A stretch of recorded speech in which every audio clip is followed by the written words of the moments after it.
The Saskatchewan Roughriders have won the 101st Grey Cup, 45-23 over the Hamilton Tiger-Cats. I'm here with the Spec, Steve Milton. Steve, the Ticats were in this game early, had a couple of early opportunities with the ball on the ground, weren't able to capitalize on that, and then the roof fell in. And when you don't capitalize, when I think you were outmatched by the other team, and really they were playing a better team. And I thought the odds, the point spread was a little shy, actually.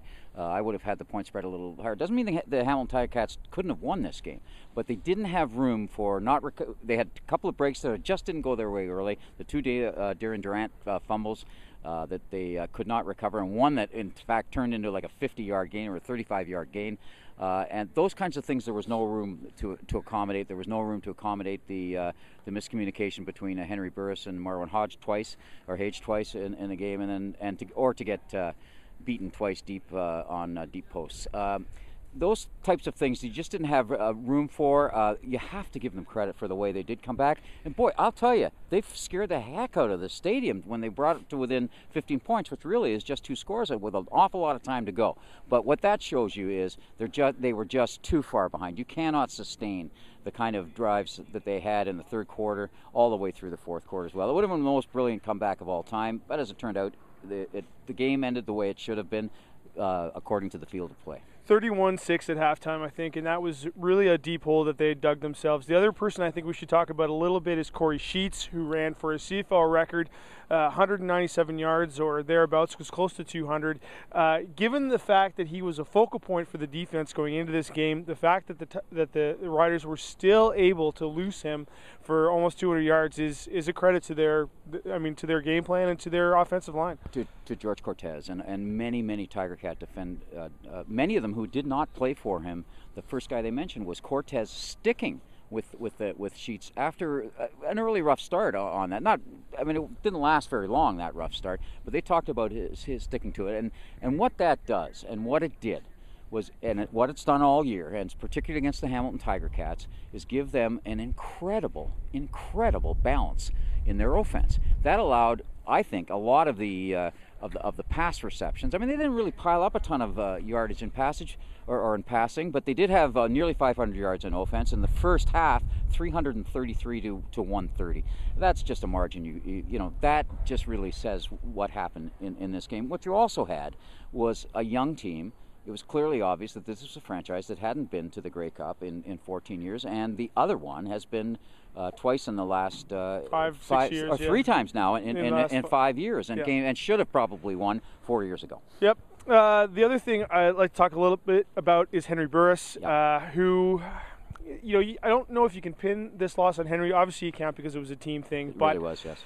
Henry just, we didn't see the spectacular play out of him. He didn't transcend the way he probably needed to do in an underdog's team role. That said, you see why Kent Austin stuck with him. I have to say I doubted. Why don't you just shake it up a little bit? But then you started to think, well, he stuck with him in the other games. They had the great comebacks. You cannot go to the well as often as they went to the well in the postseason. Both games in the postseason prior to this, they came back to win. Thank you to Mr. Burris for those wins. They couldn't do it a third time. They couldn't fall in that kind of hole. His first half, he really struggled. The whole team struggled, but I felt that Henry probably struggled as much as probably more than anybody. Let's talk a little bit about the crowd here. Obviously 44,000 plus, and you could tell that these fans, this community, this has been a big deal all week long, and they wanted it. Yeah, they really did, and in many ways they deserve it, don't they? We have no idea what in 2009 it must have felt like to be a Rough Rider crazy. I don't think there's any way that even the people that it happened to, and I'm talking about the 13th man now, that cost them the Grey Cup, that was absolutely in their pocket. In fact, that they lost the game after it was already over. Basically after there's a certain karma, there's a certain justice in that. This is the model franchise right now. They based themselves on Edmonton, and that's how they turned themselves around here. And this is the model franchise in the CFL right now. And Kent Austin was very gracious in that, and talking about how good it was for the province, and therefore how good for the league, because you want to make sure that every franchise, no matter how well they've done, because the history of this league is you can have great periods and then fall off, and all of a sudden your franchise is in trouble. I don't think that's going to happen much. Toronto's probably the only real problem spot now, but he was gracious saying that it's really good for the league to see a franchise strengthened like this. Let's talk a little bit, if we can, about the Ticats season in perspective.